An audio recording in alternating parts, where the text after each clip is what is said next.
Welcome everyone to Zoom into Books this afternoon. We've got award-winning author Kevin Miller and guest interviewer Burke Allen from Allen Media Strategies. So take it away, Burke. Hey, thank you so much for joining us for the Big Time Talker podcast. We are on the Blog Talk Radio Network, Apple, iTunes, and we're simulcasting with our friends at Headline Books today for their Zoom into Books series. And my buddy joins us from Southern California, Kevin Miller. He's got a brand new book that we're going to tell you all about that is now available at bookstores everywhere, Amazon.com, at headlinebooks.com. But I want to start the conversation, Kevin, with you specifically because you have such a fascinating way that you came to being an author. You know, you're not the typical guy who grew up saying, you know, I'm going to write Hardy Boys and Nancy Drew mysteries. You know, I'm a Dickens guy. You were an Air Force guy. You're an IT, a web guy. But you have this amazing story that led you into writing. Yeah, no, I do. I never saw myself or projected myself to be a writer. I mean, I do like to write, and part of my background in the web development was that I was a technical writer, but that doesn't translate to being an author, as I learned.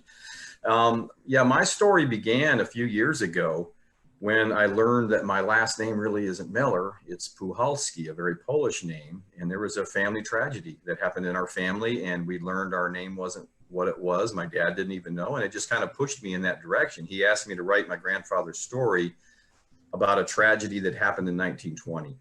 And that's kind of how I got pushed in. I wrote the book. I loved it. It took me 3 years to write the first one. It took me 3 months to write this last one. And, you know, I'm loving this new career.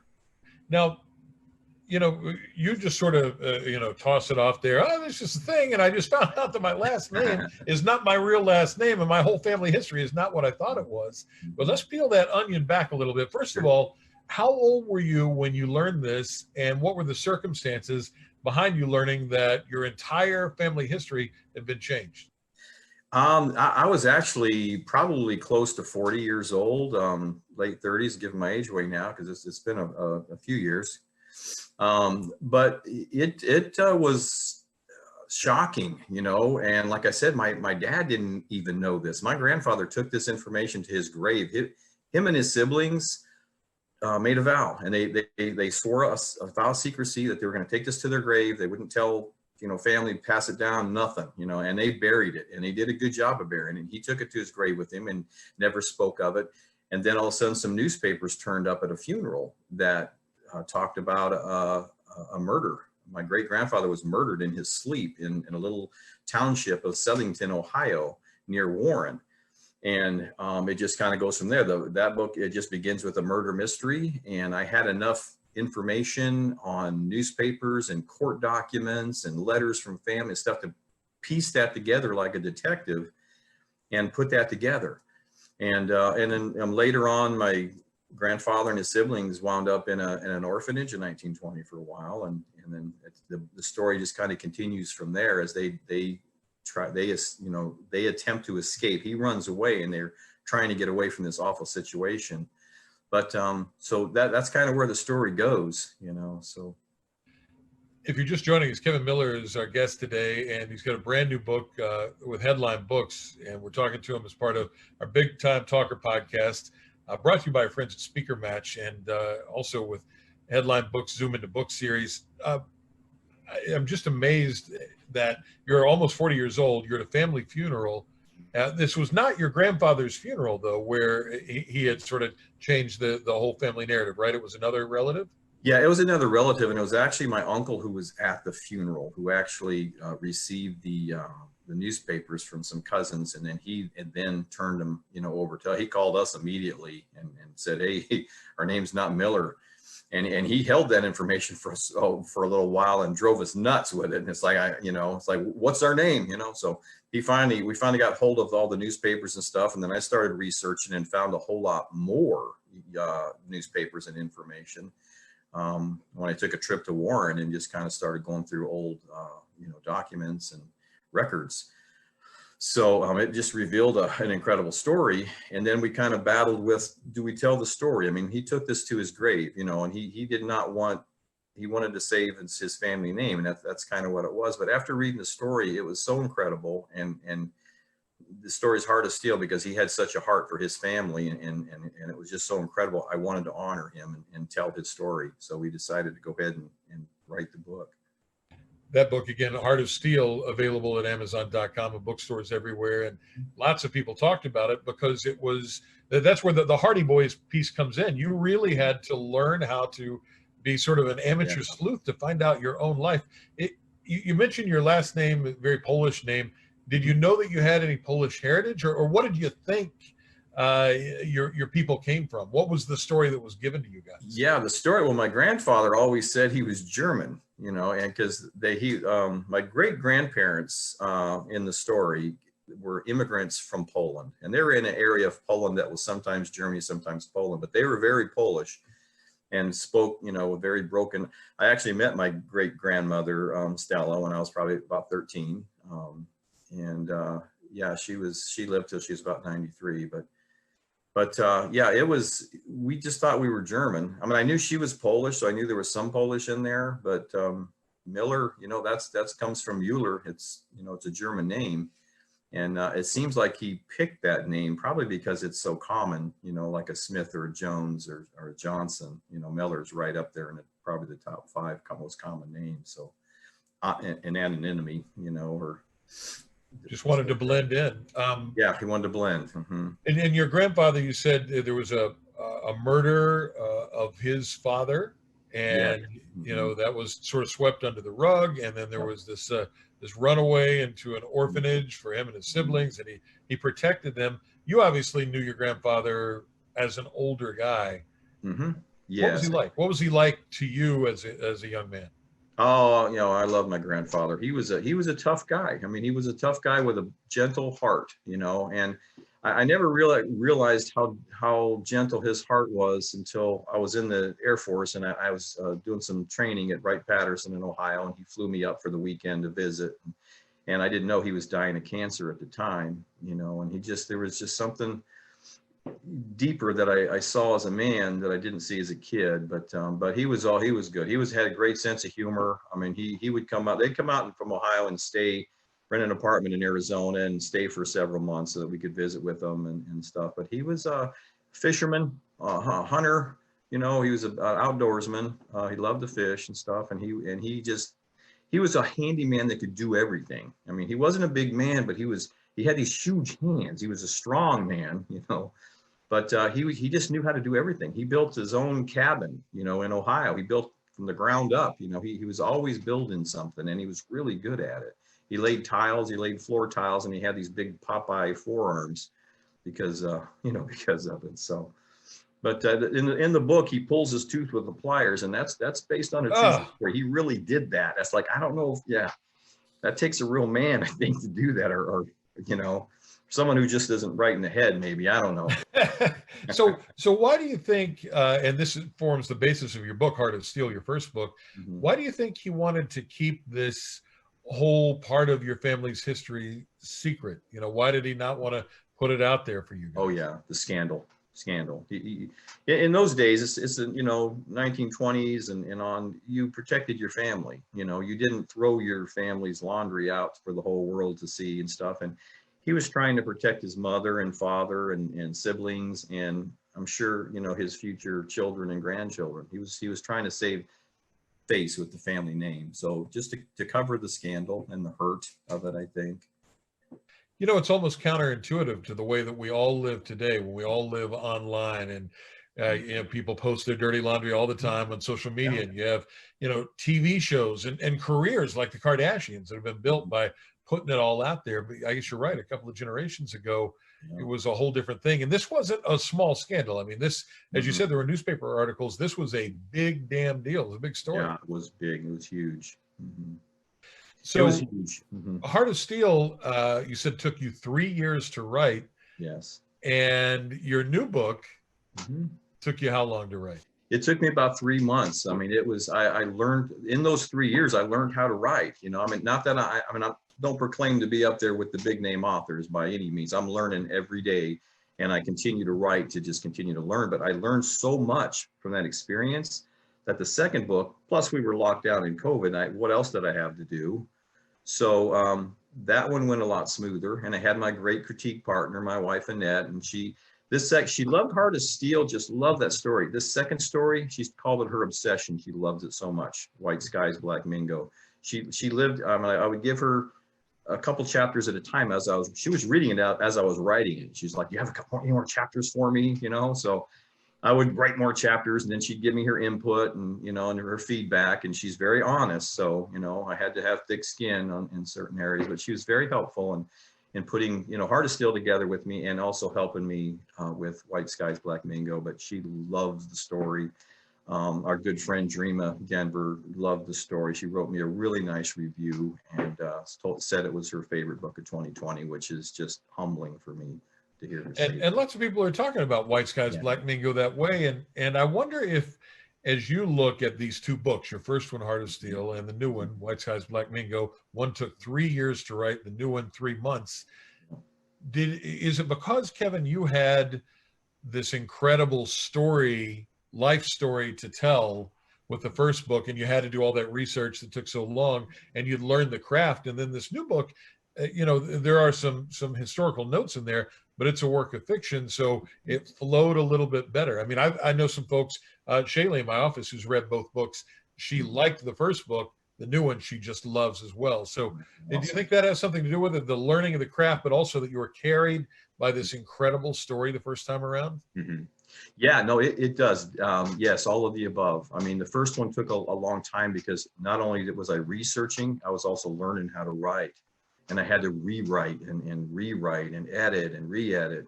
Whereas the second one, I was kind of already a oil-tuned machine, you know, and as you said, it's historical fiction. So the story kind of tells itself. And it's funny, I think this happens to other authors, but sometimes I don't know where the story's going. It just unfolds and it goes in a direction, and all of a sudden it's like, yes, this makes total sense for it to go this direction. And sometimes, you know, I'm living the story as I'm writing it. You know, it's kind of like the never-ending story. You know, I'm kind of in the world, you know, as I'm writing the story and seeing it, you know, so it just kind of writes itself almost sometimes. I love that you mentioned, look, at, you know, it was COVID time too. So I really put my head down and I got something accomplished during this really tough time. And what you got accomplished is something that so many people say I'm going to write a book someday. I've got a book in me, but you actually did it, and you actually did it twice. Mm-hmm. What do you think is the roadblock for people in being able to actually write a book? What's finding the time? I think, you know, yeah, so many people have stories in them, and every family's got a story to write. Every person has a story in there somewhere, but I think just life gets in the way, and time gets in the way. And if you really, really want to do this, you know, do it today. Sit down today and start, you know, outlining your story or planning your story, you know, whatever style you write in. I think that's the biggest thing, is distractions, everyday distractions. Even for me, you get in that creative mode, and all of a sudden distractions start coming in because you've got daily life, and you've got kids and wife and family and other obligations and stuff. So you kind of have to set that time aside and devote it to write, and just tell everybody, don't bother me for the next couple hours, you know. But I think the biggest roadblock is just not sitting down and just starting in and writing, putting your story together. So I love that you talked about your wife Annette being sort of your first reader, your first editor, your beta tester. Yeah. For many people who are creative, it's really, really hard for them to take criticism and to learn from that criticism. Yeah. Was it that way for you? Were there times when Annette would come to you, especially in the new book, which is a fictional book? You know, it's all up here. This is all coming out with, you know, with a little historical framing, but it's really close to you. You know, the first book was historical fact. There were only so many things that you could be critiqued on because that's how it happened. The new one is all you. So was it tough for you to hear, especially from somebody that you're very close to? Yeah, you got to do this differently. Oh yeah, no. My wife is an excellent critique partner, and it hurt me a few times too. And we would go round and round and stuff, and you know, she would ask me this, but you know, and then we'd have to sit down and just kind of settle down with it. And I'd say, I'm just challenging you, honey. That's all. I just want to know why you think the way it is, or why you don't like this or that. And but we would come to great conclusions, and it would help me so much. I mean, yeah, I would get a little sometimes hurt, or it's like, what do you mean? You know, this is great. This part's great here. But she helps me, because the protagonist in White Skies Black Mingo is a 12-year-old female Native American of the Haudenosaunee nation. She's Mingo. And we kind of follow her life. So and it's a love story. It's a forbidden love story too. So it's nice to have that inside look and analysis from a woman, you know, because as a man, you know, I don't know what it's like to be a woman completely. I mean, you know, I'm surrounded by all my daughters and stuff like that. I have a good understanding of women, you know, just because I'm outnumbered. But she gives me those insights. She gives me, you know, she's like, this is what's, you know, this is what will appeal to women. This is what will understand, you know, this is how we think, you know. So it really gives me a good insight, and she helped me through quite a bit of that. Our guest is Kevin Miller. The new book is White Skies Black Mingo. The first book is Heart of Steel. If you'd like to pick up White Skies Black Mingo from Headline Books, it's available at headlinebooks.com. Amazon.com, bookstores, you can order it as well. Let's talk about that book a little bit. So Heart of Steel is the story of your grandfather and this sensational murder that happened, and a cover-up and a mystery in the 1920s. When does White Skies Black Mingo take place? White Skies Black Mingo is set in the 1800s. It begins in 1854, just before the Civil War. And it follows the life of my great-great-grandmother, and again, it's a fictional story, because there's just not enough information to write a historical reality drama. But yeah, it takes place during the Civil War, and that's part of the antagonist. There's several antagonists in the story, and one of them, of course, is the war that splits two people apart. My great-great-grandfather was a Union soldier in the Civil War as well, and it's kind of their love story from my own imagination. I was inspired by the fact that a Native American woman and an Irishman, would have that kind of love during a time where it was completely forbidden, that weren't even allowed to legally marry.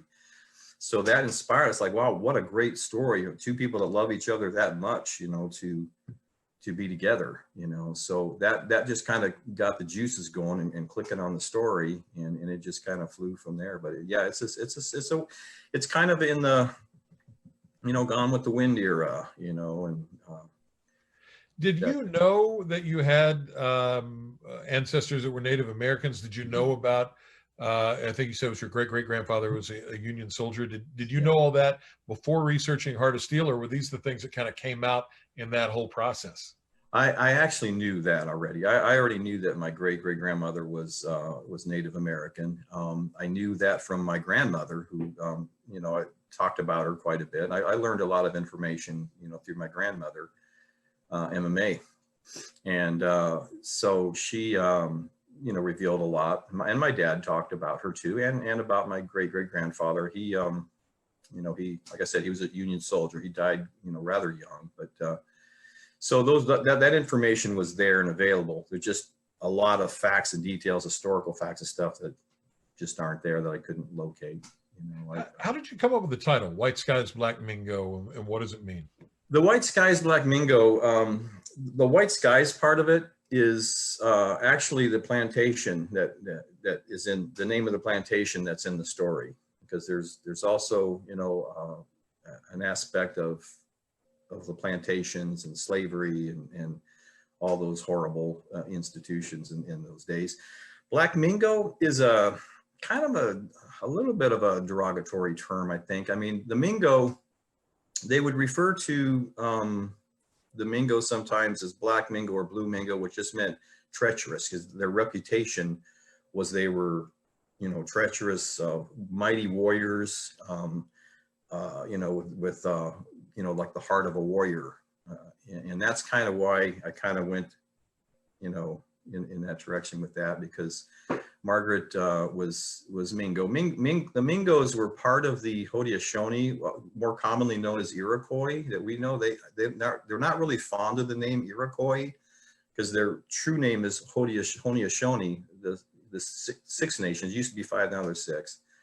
But the Mingo are kind of independents. You know, they're kind of independent. They're not really a tribe. You know, they're members of the nation, and they speak the Iroquois language. You know, so that's you know, where that goes. So Kevin, you and I talked about this once before. I grew up in southwestern West Virginia, and there is a Mingo County, West Virginia, and there was a big Native American component to that area in the 1800s. Before white settlers came in and unfortunately brought smallpox in, and that sort of decimated many of those tribes there. What parts of the country does this story take place? This story starts out in Ohio, eastern Ohio. That's where a lot of the Mingo tribes, and the Mingos were often a mix of Seneca and Cayuga, the two of the nations of the Haudenosaunee or Iroquois, and so they flee. The book opens up with them fleeing an epidemic. With Kateri is her native name, with her grandmother, who is a shaman, and her mother, and they're fleeing Ohio, and they're headed for Wheeling, Virginia, and it's Wheeling, Virginia because it's before West Virginia became a state. So that's where they're headed, and then the story, that's where they end up. So the majority of the story is right around Wheeling, West Virginia, in that area. Beautiful West Virginia, and I know that you are far better expert on West Virginia and its heritage than I am, but I had to do a lot of reading and research and such, but right in your backyard, Burke. And your great grandfather, the Union soldier, where was he from originally? He was stationed in the 63rd Regiment, Infantry Regiment of Pennsylvania, but I was able to locate all of his battles that he was in, which I was able to integrate into the story, and he was at Gettysburg as well. But he was all over Virginia, you know, Pennsylvania, all kinds of different places, Pohick Church. And how did you find, you mentioned you found which battles he was in. Yeah. Tell me about the research you did for this book. And again, you had to fill in a lot of the gaps, but how did you find that out? That's fascinating. Yeah, this one I actually got, I looked up the documents on Ancestry.com. I went back to the Ancestry database, and I was able to find him and find a bunch of documents that showed exactly what regiment he was in, what battles he fought in. And, you know, so I was able to take that and integrate, because I try to integrate anything that I can find that I know is real or true into the story and make it, you know, fit. And this book has a little bit of everything. There is obviously, you know, romance. There's this union, this forbidden union between the two. There's a lot of action there. There's a lot of drama. If somebody comes up to you and says, "Hey, I hear you have a new book," how do you describe it? Because there's a lot happening here. There is a lot happening here. Yeah, I mean, it's basically, you know, it's a story set in the 1800s that follows the life of 12-year-old Kateri, who is a Native American. She's fleeing an epidemic in her home with her grandmother and mother, and it leads to Virginia, and then later on. Like I said, she gets involved in the Civil War. I mean, she becomes part of a plantation, and then finds herself involved in the Civil War. And that's where she meets my great grandfather, and then that kind of starts the love story. So I don't. The book is White Skies Black Mingo. I see, I'm going to put you on the spot here a little. I see him over your shoulder a little bit. I wonder if, to give people a flavor for the book, could you read a page or two? If you have one in front of you there? Yeah, no, I do. I do have one in front of me here. All right. And while you're grabbing that, I want to remind the folks that are joining us today, the book is White Skies Black Mingo. The author is Kevin Miller, and it's available from Headline Books at headlinebooks.com or amazon.com. It's historical fiction, but if you're a fan of books like Gone with the Wind, or you like Civil War dramas, you're going to love this book. So Kevin, read a little bit of your new book, White Skies Black Mingo, for us. Sure. Yeah, I'll kind of read towards the beginning of the story here. The scene is set up where Kateri is fleeing with her grandmother and mother. They're fleeing Ohio for West Virginia, and they're stopped. They've got a small wooden wagon that's being pulled along by her two pet wolves, wolf shepherd hybrids, Hato and Kaki. And it's, let's see here. So at this point, Kateri gets out of the wagon. She's waiting for her mother and grandmother, and she's just checking on her dogs, her pets. So Kaki, such a good boy. Sit, Hato. We'll be leaving soon, just a few minutes more. Her corn husk doll slips through her fingers and out of her arms. What's this? Some kind of doll? It has no face. Look, where's the lips? No eyes. Toss it to me. Come on, let me have a look. Here, take a gander at this. Who are these boys? And why did they have to take my doll? Give that back, that's mine. Whoa, she speaks English. Yes, I do. I've been to your schools. Maybe you should learn to speak better English. Now give me my doll. Here, catch, Mingo. Her arms stretch high in the air, but the doll soars over her extended fingers and into the hands of the other boy. The doll flies back and forth just out of reach each time. Their laughing and mocking words are hurtful and cruel. I didn't know Indians played with dolls. I thought y'all were savages like your mutts over there. Why are the whites so cruel to us? I did nothing to them, yet they enjoy tormenting me. It came out of nowhere, an instinctive reaction perhaps. The sting on her hand raises a welt on the boy's cheek. Give it to me. It belongs to me. A pair of hands slam into her chest and she hits the ground in a heap. Dirt pelts her face and body. Breathing turns to choking. The gritty crunch of sand fills her mouth and brittle husks tear and crunch. The doll bounces off her chest in two separate pieces laying in the dirt beside her. There's your doll, Mingo girl. No, the doll's broken. Why? Why be so mean? A soft whistle penetrates the heavy air overhead. Splat. Blood drips from the lips of one of the boys. He yelps and clasps his mouth. His eyes widen, stumbling backward. A single bloody tooth drops into his hand. He shrills and flees and disappears among the wooden buildings along the main road. The other boy glances in the direction of the whistle. A stone pelts the knuckles of his right hand. He grasps his injured hand and cries out. He chases after the other boy, crying, Isaac, wait for me. Who is this boy standing over me now? His face is pleasant, friendly. He looks younger than me. He holds a branch shaped like a V in one hand, a rock in the other, which he allows to drop. His dark, bushy brows raise in unison with his smile. He extends a calloused hand. His grip is strong, but I am taller than him. The V-shaped branch now protrudes from a trouser pocket, and he retrieves the two halves of the corn husk doll. Here you go. I'm sorry. It looks like it's broken. But hey, you have twins now. He's kind and sort of funny. Nai Huen, his nose crinkles. He slightly cocks his head. What? I don't. Thank you, I meant to say. Oh, you're welcome. He extends his hand towards her. What is he doing? He nods and extends his hand further. Take it, it's a greeting. I'm Charlie, what's your name? I am called Kateri in my native language. Margaret Davis is my English name. How old are you, Charlie? He glances towards the ground with a slight but crooked smile. He's embarrassed. My question embarrassed him. I'm 10, but I'll be 11 soon. I am 12 years, Charlie, so I am older than you. She smirks. Well, pleasure to meet you, Margaret. What does Kateri mean? It means one who is pure in spirit, but I do not know if I am worthy of such a name. I'm sorry, but I have to ask this. Why does your doll not have any eyes or a nose or a mouth even? Is it finished? I mean, I can't see nothing. How does it eat or smell? It's kind of mean to make a doll go through life like that, isn't it? No, yes, it is finished.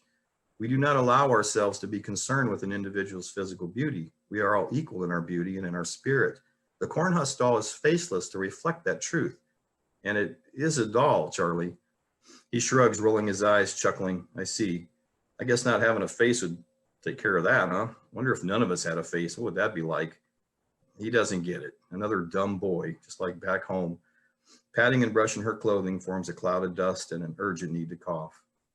Kateri, grandmother's voice is stern and an alarming reminder that she should be waiting in the wagon, certainly not standing here talking to a strange boy.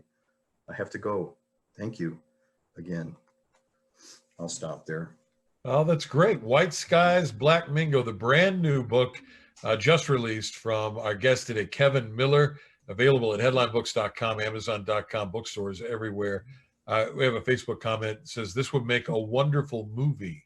Oh, thank you. Yes, I would How about love that? to turn this into a movie. Yeah, Thumbs up. Well, your first book actually has been optioned to be made into a movie. it has. It's been optioned by GKG Productions, a good mutual buddy of ours named Kevin Sizemore. When he read the book, he came to me and said, dude, we got to turn this into a movie.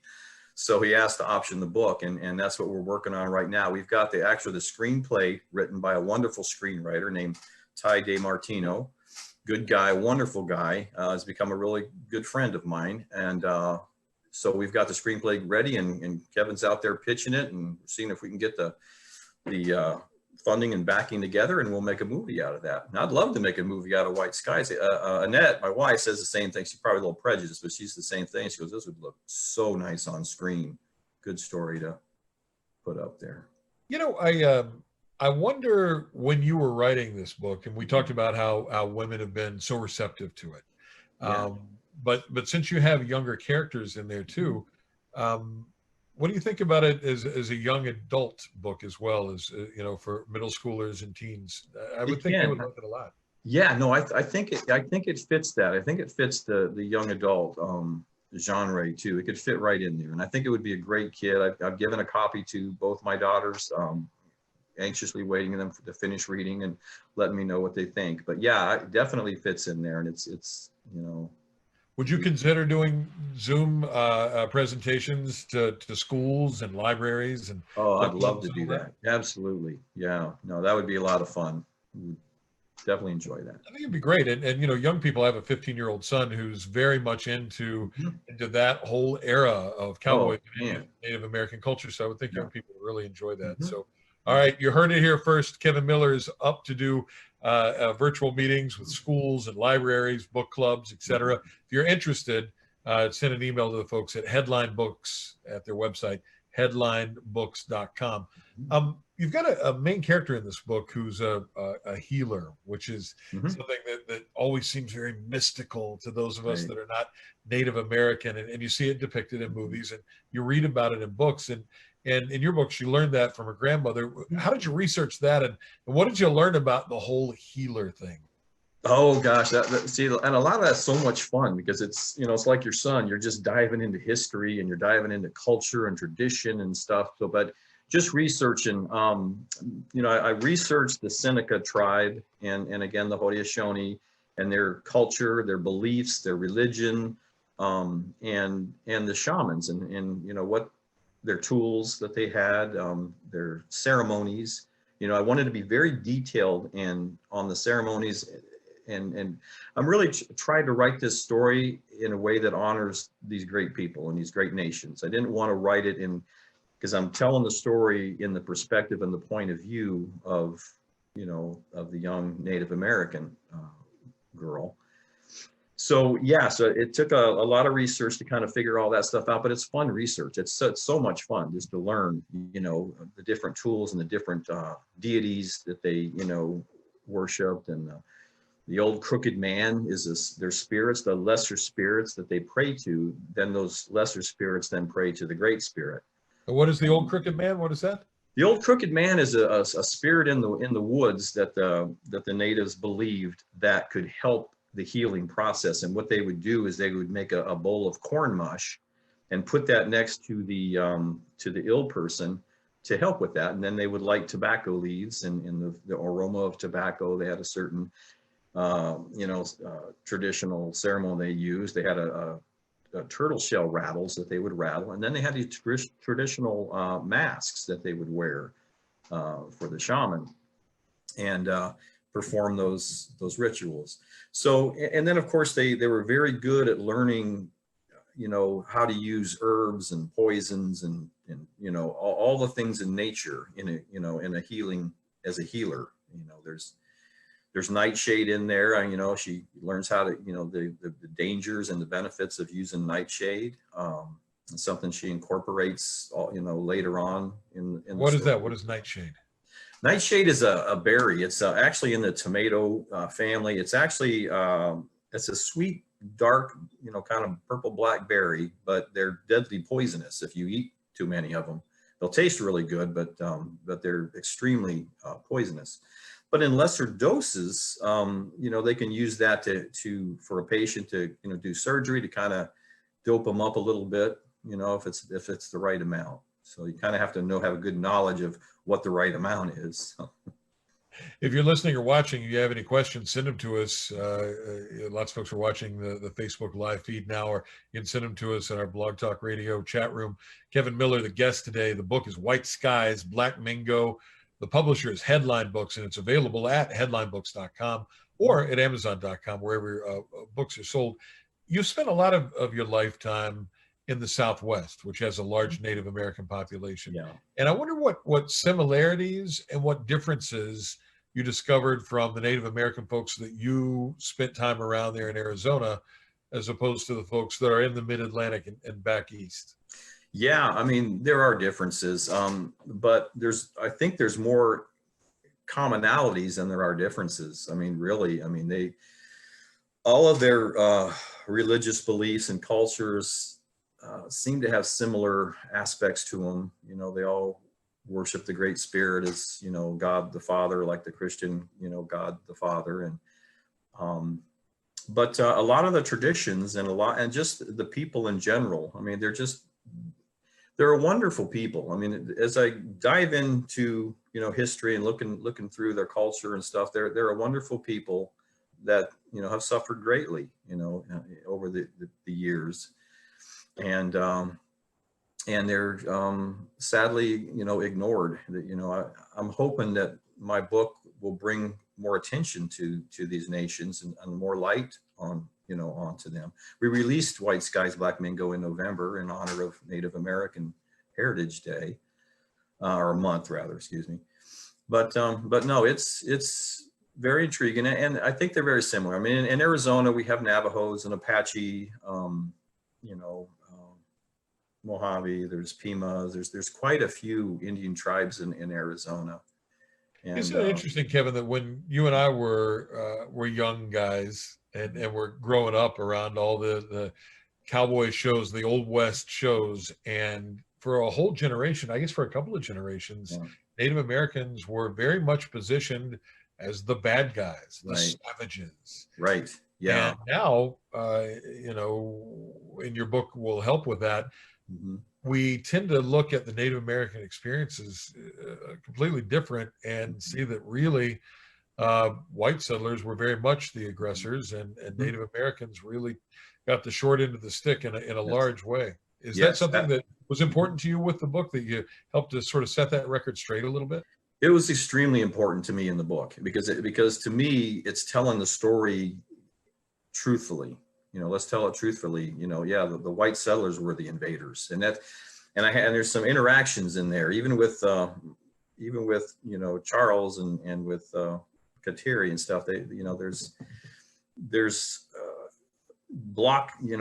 there's kind of obstacles in the way of the relationship, not only the war, but the cultural differences in the way they both see things, but yes, the white man was the invader and they were just protecting their land, essentially. So it was important for me to bring out the perspective and point of view of the Native Americans through my grandmother's, her life and her eyes. Even today, how tough interracial relationships are in many parts of the country, and the challenges they have to go through. Some 150 years ago, it must have seemed completely insurmountable, but love finds a way in your book. Yeah, love finds a way, and it was a forbidden love, and they would have had to overcome a lot of obstacles, which is what really intrigued me in writing the story. I'm thinking they had to deal with cultural prejudices and racism of a Native woman and a white man, being together. Plus, they had to deal with the Civil War, keeping them apart and splitting them up. So there's a lot there to just grab onto and write about, and dive into. So for folks that may be watching or listening to our conversation before the holidays, lots of folks will listen live, watch live, some will catch it afterwards. Let's talk about the fun part of being an author. If they want to get an autographed copy of White Skies Black Mingo. How do they do that? Is there a way to make that happen? That'd be a great Christmas gift, a great birthday gift for a young person who's interested in Native American culture, a Civil War buff. Is there a way to get an autographed book from you? And secondarily, did you ever think in your wildest days as a young guy in the Air Force, you'd be asked for your autograph? Yeah, the second question, no, absolutely not. I've been asking my autograph because I've been mistaken for somebody famous who I'm obviously not, but no, I never thought anybody would want my autograph, but yeah, I've got a good 50 copies right now of White Skies Black Mingo in my possession. So if you want an autographed copy, you just go to my website, you'll find my email. My website is authorkevinmiller.com. authorkevinmiller.com, and on there just hit the contact page, and you'll see my email, and you can email me and request a copy, and I'll autograph it for you and get it sent out to you, and we'll go from there. My email is webmilleraz@gmail.com. If you want to remember that. If you can't remember that, just go to my website. And that website address again is authorkevinmiller.com. authorkevinmiller.com. And as young people are studying, world history, American history, and they really get into these Civil War stories or stories about the Native American culture, this would be a great gift for them. Mm-hmm. Kevin, one of the folks who's watching now sent a note and wants to know if you're working on a new book now. And I'm curious about that too, in your creative process. First one took 3 years. Second one took 3 months. Mm-hmm. It's got to be in many ways like giving birth to a child. I mean, it's a big process. You write the book, then the real work begins. Have you started tossing around in your head what the next one's going to be yet? I've got one in process, and I've got a fourth one that I'm tossing around at the same time. I've got my third book. I'm about a little over halfway through. I target for the 80 to 90,000 words in the novel. I'm about 47,000 into this next one. This next one, I'm deviating just a little bit from my normal genre of historical fiction, historical drama. And it's weird because this story came to me while I was asleep, and I was kind of in that sleep state, and the story starts coming to me, and I'm like, yeah, that'd make a great book, and I kept asking myself questions in my sleep, but when I woke up, I just started writing stuff down. But the third book is going to be a book titled Frozen Visions. And it's, in a nutshell, it's a little bit futuristic. The protagonist in it is she's a neurosurgeon who works for a cryogenic firm in the near future, and she's working on a project that really helps terminally ill people, get into a cryogenic state with the idea that they'll be, woken up in the future and live, a new life, and maybe there'll be a cure to their disease. But there's a lot of gotchas in there because she ends up ill herself and has to make a decision whether to fight her own illness or go into the very program that she created. And it makes for some interesting scenarios. So I'll leave it at that right for now. And because I want to focus on White Skies Black Mingo and get people excited about that. And then maybe they'll be anxious for the third book. The fourth book, I think I'm going to go back to, I've got a relative that I'm going to research, a man named John Hall, who came over on the Mayflower. He was a preacher, and he's got such a story. So much was taken away from him, and so many, struggles he went through. It's like, this guy, he needs a book written about him because he's a pretty incredible character. And I think he's my grandfather times 6 or 7, somewhere around there. It's interesting, Stephen King writes horror books, and John Grisham writes lawyer books. You're all over the place, though. You got a lot happening. I do. I'm all over the place. I got so many stories in me that just want to come out. And it's funny because my brother says, he goes, it makes sense that you became an author because when we were kids, I was always the one coming up with all the stories and things. It was long before the internet. We had to make up our own stuff, then. And we'd play games, and I'd create the scenarios and the background and the story. He goes, you were always the storyteller, and I'd put him to sleep with different stories, making stuff up. So he goes, that it just makes sense to him. So I'm letting them out now. I'm letting all these stories out, and I'm trying to write good books with them and hopefully share them with the world and make people happy reading them. I think that's a wonderful goal. And let's talk about your writing process a little bit. You Mhm. said, it's tough because for most folks, life gets in the way. And you will sometimes just tell your wife and your kids, look, I need a couple hours to myself. Yeah. Do you write better in the morning? Do you write better in the evening? When do you carve that time out? And do you have a word count that you try to hit, or a couple of pages? Or well, talk to me about the author's process for you. Yeah, my author's process is I actually feel more creative in the evenings at night, later at night, especially when, everyone's in bed. Then I know I'm not going to get interrupted because, they're sleeping. So I can sit and focus and research and do the stuff I need. So I try to set time aside in the evenings for a few hours. And I try to shoot for, a couple thousand, 2,000-3,000 words. If I can get to 5,000 words, great. I'm doing good. And that's kind of my process, and that way I avoid a lot of interruptions. Although I do write during the day, when I have time, and on the weekends, I'll sit down or I'll just feel creative, because I really feel like I need to be in that creative mode, in the mood, to sit down and then start writing. If I'm not, then I'll walk away. And then once I've written a bunch, I'll walk away for a week or so, and I'll come back, and then I'll read it from the beginning. And I kind of edit. A lot of authors, I think, write the whole story, then they go back and start editing. I kind of write several chapters, and then I walk away, and then I go back and I read and start editing, those chapters to make them as good as I can possibly make them. And then I move on and I keep doing the same thing. Are you a voracious reader too? Do you have favorite authors? Do you like to read yourself? I've never been a voracious reader. Most of the books I've read are more technical books. I've got, like I said, I'm an IT person. I have I'm a professional web developer, so I make my own websites. But I do like to read, and I do like, certain stories, and classics like The Notebook were good.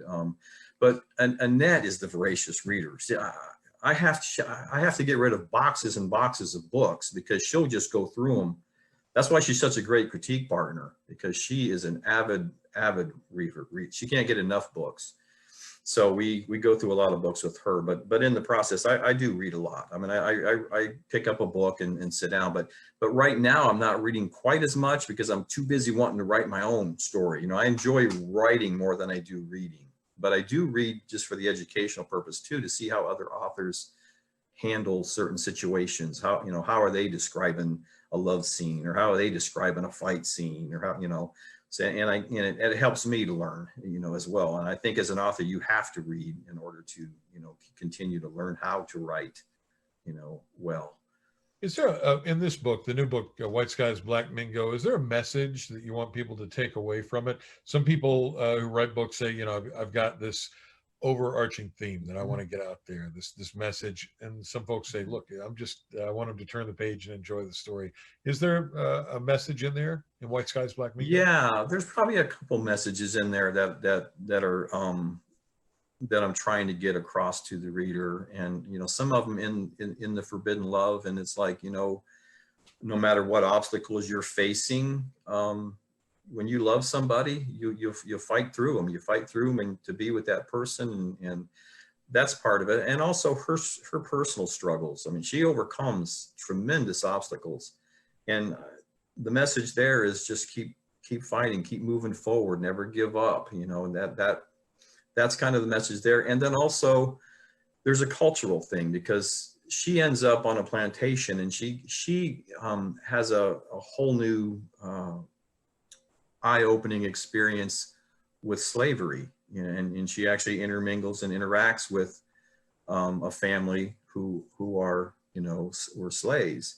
And that helps. And that's another aspect of the story and stuff that I wanted to tell truthfully, and I wanted to tell honestly, and I wanted, people to see this side of the story, and for her to feel that. And I make a comparison to, the Native American and the African American, and how there's a lot of similarities in their lives, in their culture. There's a lot of good things that I can kind of pull together there. So. Everybody that's read it, I know, loves it. It's White Skies Black Mingo. It's brand new, and maybe there's a movie in the future. Definitely, you need an audiobook. You got to tell that story and get it out there in that manner. Yes, definitely want to put it in an audiobook. Mm-hmm. Kevin Miller is our guest. The book is available from headlinebooks.com, or if you'd like to get a signed, personalized copy, go to authorkevinmiller.com. Hey, Kevin, thanks for spending time with us today. Best of luck with White Skies Black Mingo. Thank you, sir. Always love it, Burke. Always enjoy talking to you. Well, it's a great read, White Skies Black Mingo, from my pal, Kevin Miller. And check it out. Thank you, Headline Books. Thank you, SpeakerMatch.com, for making the Big Time Talker podcast happen. Hope you have a great day. Thanks for listening. Thanks for watching. Bye, everybody.